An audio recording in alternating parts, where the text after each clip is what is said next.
Tonight, an eventful week of celebrating US 49th Constitution anniversary. Honourable Po finally laid to rest.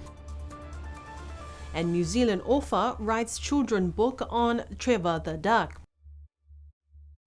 Good evening, I'm Sarai Mangawa and this is your BCN News. Leading our news tonight as we conclude the 49th anniversary of self-government celebrations for this year, we look back at some of the highlights from last week. We start first with the celebration and flag-raising ceremony marking the 49th Constitution Day last Thursday. The ceremony took place at the Halamahanga grounds before the Whailefono 2 building, where a great number of people gathered together in their festive and cultural attire to celebrate a very special day for the people on the island. We take a look at some of the important events that took place throughout the day. The formal program began with the arrival of the guests and people of Niue, following the arrival of the interim speaker of the Whanokepule and spouse, Honourable Pili Talangi, the arrival of the members of the 18th Whanokepule and their spouses, and also the arrival of the former premiers of Niue, which include Honourable Misita Yangimene Young Viviani, the arrival of the Australian High Commission Charge d'Affaires, Christine Evans, and the New Zealand High Commissioner to Niue, Helen Tana. Following also the arrival of the Cabinet Ministers, Honourable Crossley Tatui, Honourable Esther Monainu, and Honourable Sonia Talangi and their spouses. Honourable Billy Talangi gave the welcoming speech. On behalf of the Speaker Himalaya Ikimotu Douglas, it is an honour to welcome you all here today. Today marks the 49th constitutional anniversary. 49 years since our country gained self-government in free association with New Zealand. Let's give thanks to the Lord for His love and guidance to bring us to this point in time. Meanwhile, the arrival of the Premier, Honourable Dalton Tangelangi, and his wife, Mrs. Tanya Tangelangi, were welcomed in procession of the flag-raising ceremony conducted by head boy and head girl prefect of Niue High School, Frank George Valiana, and Annalise Pavihi Sioneholo. The devotion was conducted by Ecclesia Kerisiano Vice President, Reverend Loholo Tafea, followed by Bible readings from the Girls and Boys Brigade and musical hymns by the Vaia and Tuapa congregation.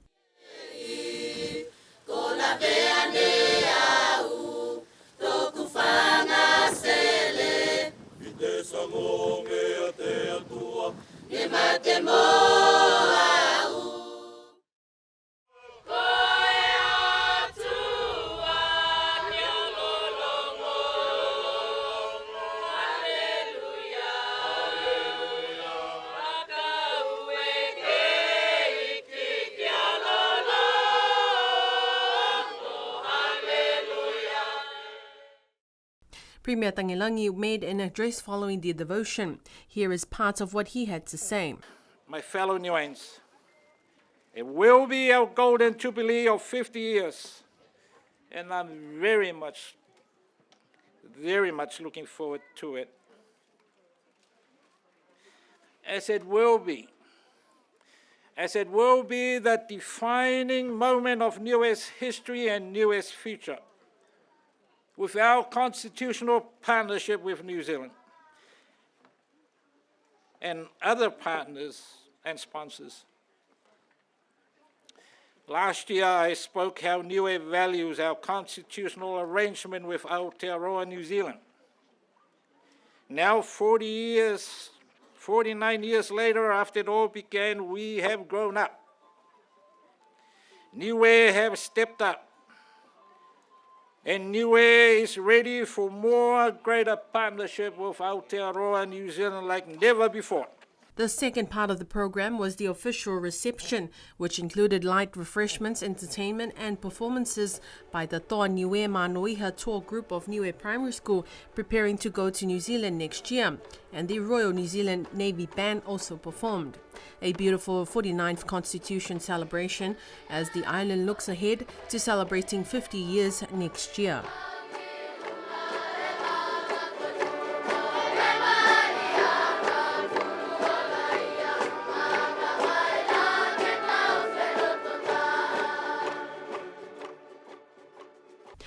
Also during the flag-raising ceremony were the presentation of the Niue National Awards.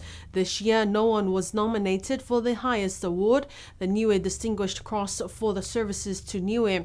But there were 5 people who were recognized for their work. 3 of them were awarded the Community Services Star for their work in their communities. Here's more on this story. The awards recipients this year, Mrs. Talakaima Saka Kisauni from Avasele, Mrs. Foaso Satohovaka from Akefu, and Mr. Michael Naya Jackson from Hakupu.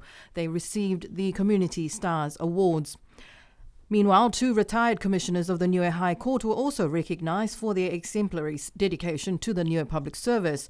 Retired matron Mrs. Taumalua Jackson from Hakupu started her public service career as a nurse at the Lord Liverpool Hospital in 1968, where she went on to become the matron, a role she carried for 20 years until she retired from the Health Department in 1997. In 2014, she was appointed a commissioner of the Niue High Court, and before that, she was appointed as the chairperson of the Public Service Commission from 2002 until 2011. The second recipient of the Public Service Award this year went to Miss Sifale Ioane from Utalau for her exemplary public service career with the education sector. Sifa Ioane started her public service career as a teacher in 1972, starting at Kofe Primary School at Mutalau, eventually moving on to Niue High School until she retired from teaching in 1991. She continued working in the education department and went on to become part of the team that developed the Niue bilingual and monolingual dictionary and thesaurus. Sifale Ioane returned to teach at the University of the South Pacific in 2019, and the first ever certificate in Wangahau Niue offered at the USP. Before that, Sifale Ioane was appointed to the Niue High Court first as a Justice of the Peace in 1997, and she became a Commissioner of the High Court in 2010. Both Mrs. Taumalua Jackson and Ms. Sifale Ioane have retired from the Niue High Court, ending their exemplary careers in the public service for which they were awarded this year. This is only the 4th year the Niue National Awards are granted to recipients from a list of nominees presented to the government. The Public Service Commission 2 weeks ago completed its investigation into 2 separate incidents at the Niue Health Department that occurred several months ago. The chairperson of the commission, Ida Talangi Hekesi, told BCN News that the investigation found gaps in the system where variations were made in place of standard protocol, something the government's employing authority found disappointing in the findings of the investigation into the processes of the health department in relation to the handling of patients' records and over-prescription of controlled drugs. Here's Esther Bavihi with more on this story.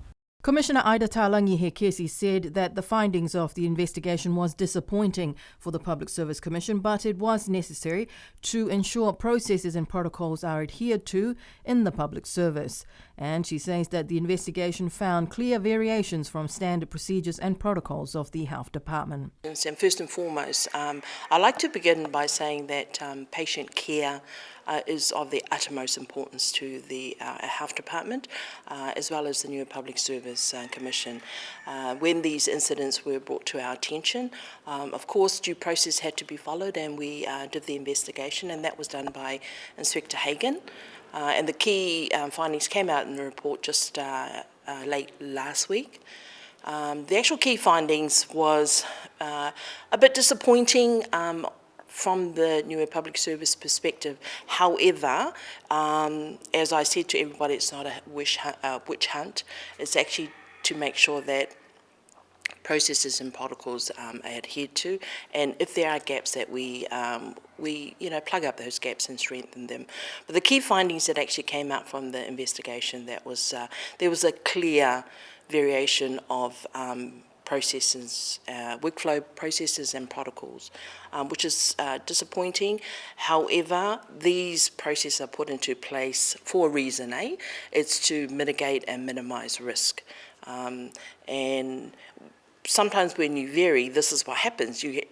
All these risks sort of come to surface. So those were the key finding. There was protocol and process variation. The Commissioner apologised to the patients affected by these incidents and assured the public that reviews are being made to ensure there are improvements in the system. She said that issues like staff shortage and resourcing of the department also contribute to the gaps. The Commission will look to ensure lessons learned from this investigation will strengthen the processes of the Health Department. Patient care, as I said, and safety is of the utmost importance to the health providers, as well as the new Public Service Commission. And as I said, when you go back to varying and you put a variation in your processes, sometimes that happens. But I do sincerely apologise to the patients concerned, and putting these, reviewing everything and re-evaluating everything I'd like to think that our process will be strengthened as we go forward. And has this investigation, in your opinion, has the investigation provided the opportunity for the Health Department to make sure that clear protocols are in place and to ensure that these issues don't happen again? It is. Look, I've spoken to the Director of Health. The actual investigation report has been shared with the Health Department, and they assure me that the actual whole team is getting together. They are very serious about making sure that the protocols and processes are strengthened. And where they see gaps, I've assured them they can also reach out to us. The investigation conducted last month into the mistaken release of patient records to a different patient on medical referral to New Zealand and over the overprescription of controlled drugs called benzodiazepines. BCN News reached out to MedSafe New Zealand about the protocols or rules for the importation of controlled drugs like benzodiazepines. In a statement, MedSafe spokesperson said that MedSafe is not involved with the benzodiazepine-containing products which are imported to Niue from other countries other than New Zealand. The statement went on to say, when considering an application for a license to export a controlled drug, MedSafe reviews the corresponding import authorization or the import permit issued, in this case by the Niue government for the proposed shipment, and they check that the export is within the International Narcotics Control Board quota allocations. Continues to say, in parallel, the new government is responsible for ensuring that total imports from all countries remain within their Narcotics Control Board quota allocation. BCN News understands that the new Health Department had exceeded its quota allocation. The Niue Health Department only ordered their medications, such as these controlled drugs, from New Zealand. That was confirmed by Financial Secretary Doreen Siatanga, who said that Treasury only have New Zealand suppliers in their system for medication orders for the Health Department. Meanwhile, Commissioner Ida Talangi Hekesi said that the Public Service Commission also takes responsibility for the gaps in the system at the Health Department. She acknowledged the staff of the Health Department and thanked them for their hard work in spite of these gaps. You know, the new Public Service Commission also takes responsibility. We have to look at not only their processes but also the budgets that they receive, the workers, whether there's enough workers. So there is a shared responsibility, but we have to follow due process and make sure everything's transparent so we don't repeat anything that's happened in the past and any incidents are at risk. The Minister of Health, Sonia Talangi, said that she was aware of the investigation. In an earlier interview with BCN News this month, Minister Talangi said that she had spoken to the staff of the hospital to avoid a repeat of the mistakes, but the Minister also acknowledged the Health Department is struggling with staff shortage. The allegations have been brought to my attention, and I understand that the Niue Public Service Commission is undertaking an investigation with the department. You know, at the end of the day, I recognise that, you know, we're all human beings, we make mistakes. And I have spoken to staff to try and mitigate such errors being made again. We are working hard with the department to implement the Medical Practitioners Act that had been passed previously.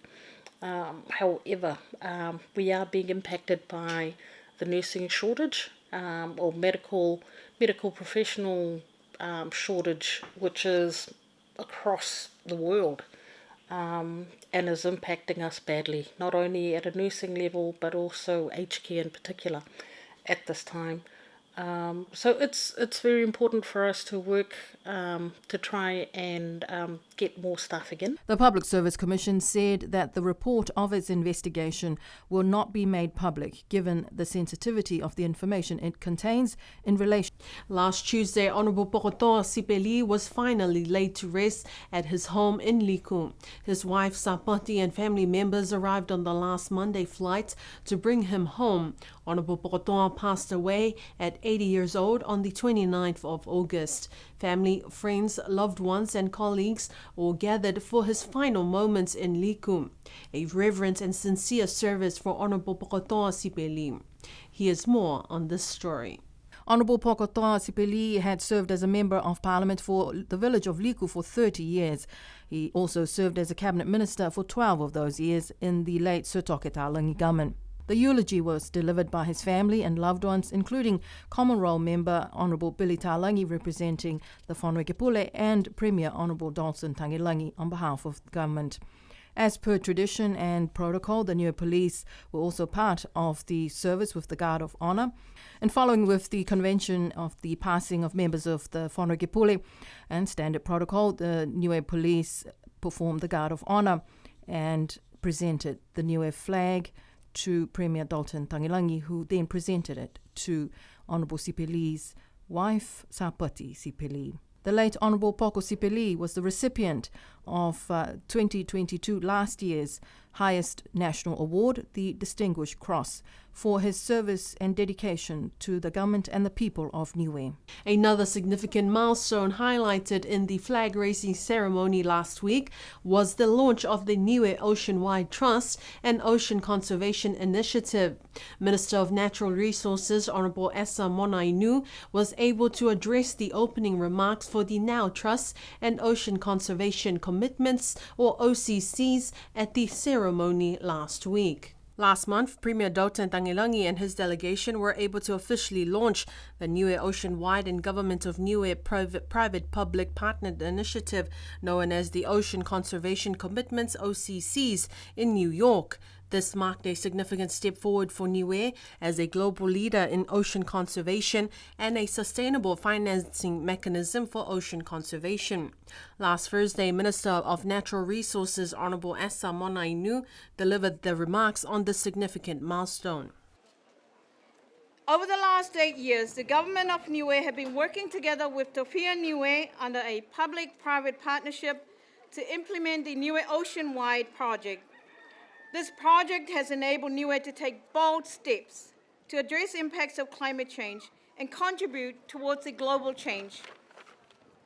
These steps include the establishment of the Marine Protected Area. As we all know, Niue committed 40% of its EEZ, or Exclusive Economic Zone, in 2017 in Malta as Marine Protected Area. We made these commitments with good intentions, and we congratulate all the Niueans who support this initiative. This is a homegrown initiative or innovative idea by our own people. While Minister Ainu also informed the people, Premier Tangilangi also mentioned in his speech that the government of Niue have generously sponsored one OCC for each man, woman and child living on Niue. Minister Ainu also invited Now founders and leaders Mr. Brandon Pasisi and Nolene Pasisi on behalf of Coral Pasisi founder to present a gift board mapping the Niue Moana Mahu protected area to Premier Tangilangi last Thursday. For more information on the OCCs, you can look online on the Niue Oceanwide official webpage at niueoceanwide.com.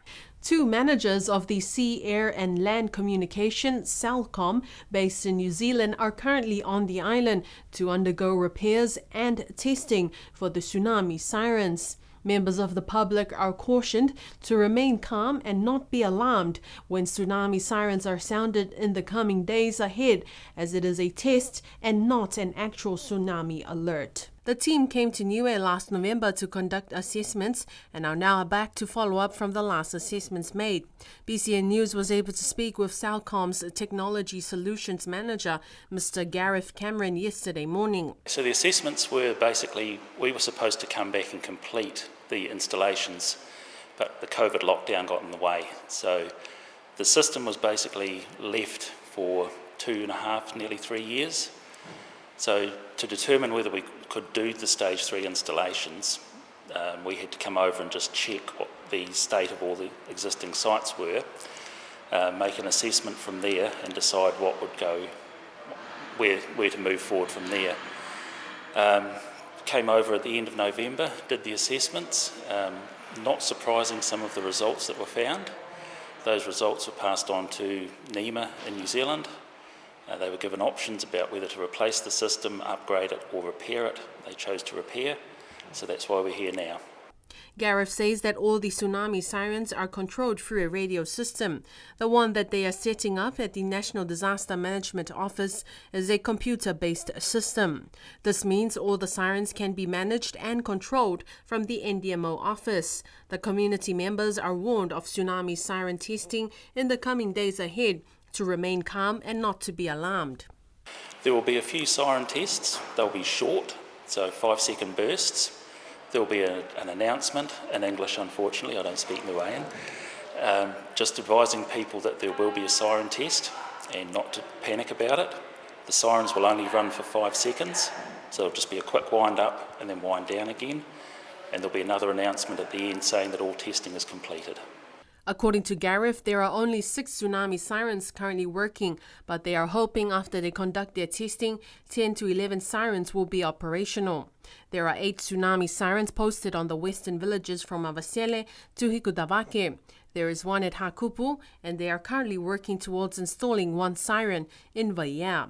A beautiful day welcomed the annual National Village Show Day for 2023 last Saturday at the Paliasi School Grounds. A great number of people, locals and tourists alike, all gathered at the show day. There were a number of stalls on display selling a variety of food, products, arts and handcrafts. The greatest highlight was the display of agricultural produce from each village, the main crop being the banana variety. Here's Esther Pavihi with more. The formal program began with speeches by government officials, community leaders, and also the outgoing New Zealand High Commissioner, Her Excellency Helen Tana, as she shares her final message with the people before she leaves the island. Self-government and the drafting of Niue's 1974 constitution. She remained involved with Niue throughout her life, and she became New Zealand's preeminent expert on the constitutional relationship. During the week, I also attended part of the USP seminar on Niue and self-government, how it started and how it's going. And I'm sure many of us spend much of our time, including you, Mr. Premier, explaining to people what on earth self-government and free association actually means. But I think Dame Allison summed it up best when she wrote, "The concept of self-government and free association as it applies to Niue is both unique and evolutionary. It is sufficiently flexible to allow each of the associated states the freedom to work out, in agreement with New Zealand, the type of relationship which suits it best. These solutions have to be innovative. They have to reflect that free association is a relationship between governments, but one that cannot work without an underlying commitment to shared values." Following the speeches was the entertainment and performances. A special item was performed by the Royal New Zealand Navy Band, and also the National Council of Women and Youth performed. The sports events included banana throwing for the children, trying to capture a pig, and coconut bowling, sika throwing, and the traditional tabloid sports. It was another successful National Show Day, marking 49 years of self-government in free association with New Zealand. Last Wednesday, to mark the 49th Constitution celebrations, the USP Niue alumni were able to come together for its annual panel discussions based on the Niue Constitution and self-governance, how it started and how it's going. Taking place at the Taonga Niue Auditorium, there were a total of 6 panelists, including 3 former MPs and 2 current Common Role members. Fisa Pingia was a former Common Role Member of Parliament and former MP for Tuapa. Vainga Tukitonga, former MP for Alofi North, and Maihetoe Hekau was a former Common Role Member. Other panelists also included current Common Role Members of Parliament, Honourable Olaf Doveve Jacobson and Honourable Billy Graham Talangi. The president of the Niue Alumni for USP was former Common Role MP and lawyer Mr. Tongia Sioneholo. The moderator of the panel talks was senior news producer and reporter of the Broadcasting Corporation of Niue, Esther Pavihi.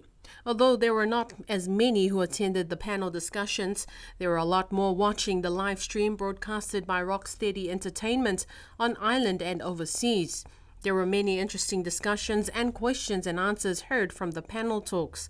The USB Niue alumni are looking forward to hosting another panel talk in the near future, as there was a lot of interest from the people to hold another panel discussion. In 2019, the people of Niue and the world mourned the death of a famous lonely bird that made its way onto Niue's shores, known as Trevor, the duck. While it may have been a few years back since the news of the only duck on Niue spread rapidly across the island and throughout the globe, gaining great attention and fame, an enthusiastic author, educator and artist Linda Finn from New Zealand has revived the famous story on Trevor the duck through a children's book. BCN News spoke with Linda yesterday afternoon through Zoom, where she shared her story and the inspiration of why she chose to write a book about Trevor the duck. I got the inspiration for Trevor. First of all, of course, I read the story. It popped up somehow on Facebook and I read the story. And originally I was just going to print it out and illustrate it for my little mokopuna, my granddaughter, Mila, who at that time was almost 2. But then I looked in the library to see, were there any books that Niue mummies can read to their children in the same way that my wonderful daughter-in-law reads to my moko. And I couldn't find well, I could find one, but it was just teaching little ones to count.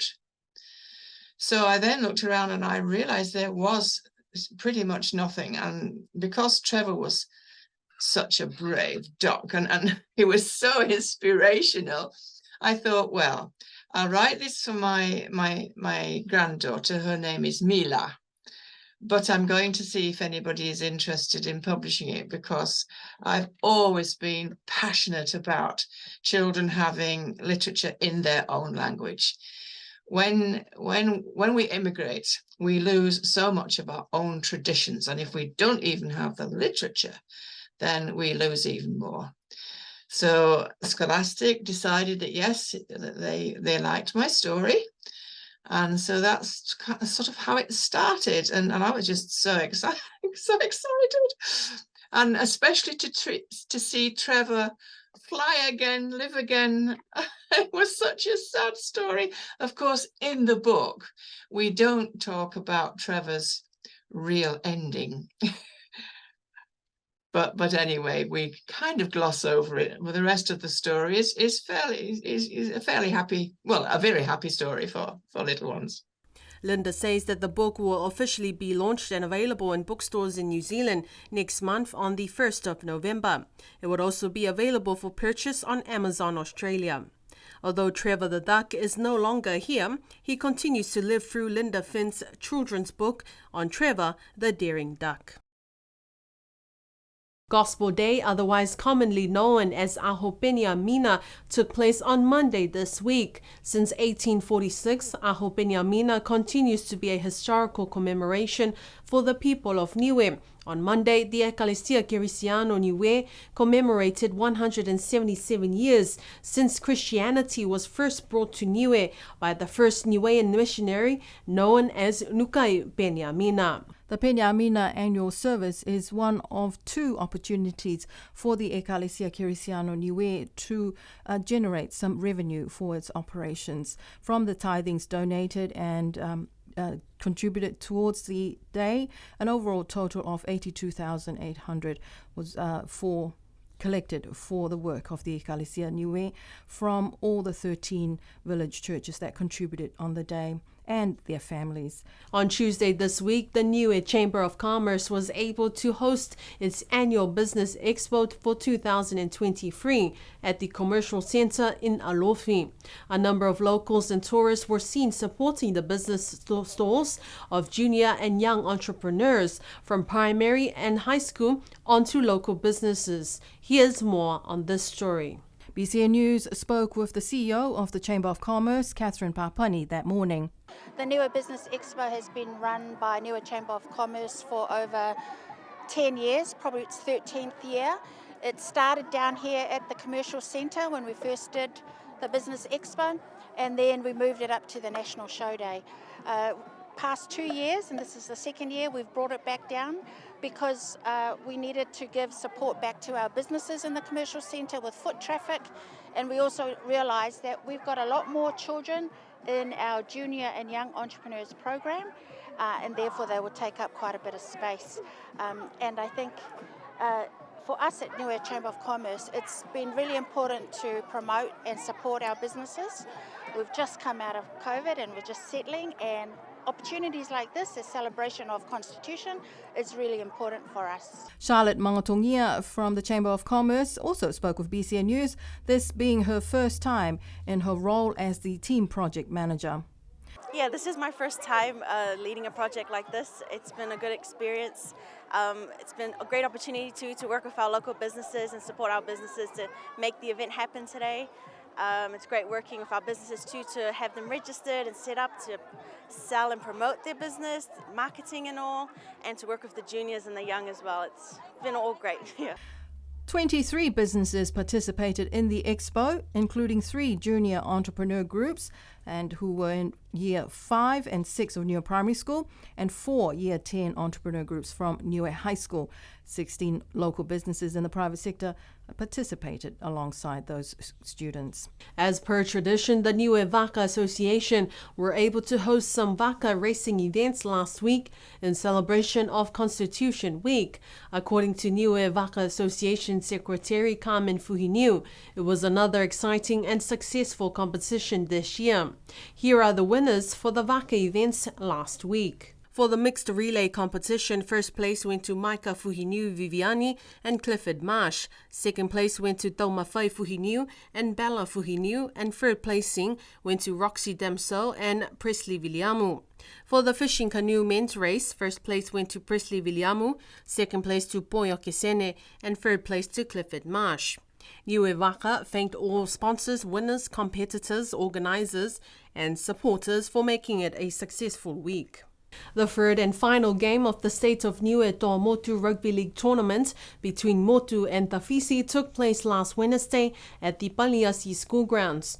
According to Niue Rugby League President Zach Smith, the game was neck and neck throughout. However, Tafisi came out on top with the winning try, scoring 38 points to 32 for Team Motu. Also on that same day, 3 young players were named for the Pacific Youth Cup Under-18s team in New Zealand for January 2024 next year. The most valuable players of the match were Chadson Siakimotu from Team Tafisi and Kefu Siatanga from Team Motu. A prize-giving ceremony took place later that day, where Team Motu took home the winning shield for the 2023 series. Niue Rugby League Association also had the privilege of selecting 3 young players who will be joining the Pacific Youth Cup Under-18s team in New Zealand next January 2024 to represent Niue. The 3 young players are Dalamia Faitala from Tuapa, Austin Talangi from Avasele, and Aaron Tukutama from Tamakotonga. The Niue Rugby League Association extends their appreciation to all families, supporters, sponsors, coaches, players, and to everyone who made it a successful series for 2023. Before we conclude our news bulletin for tonight, a reminder this Saturday is the annual Village Show Day for Mutalao Village. Go up to the village of Mutalao to support the people and what they have to offer for their show day. And that is our news bulletin for this evening. Join us next Tuesday for our Wangahau Niue Bulletin with Esther Pavihi.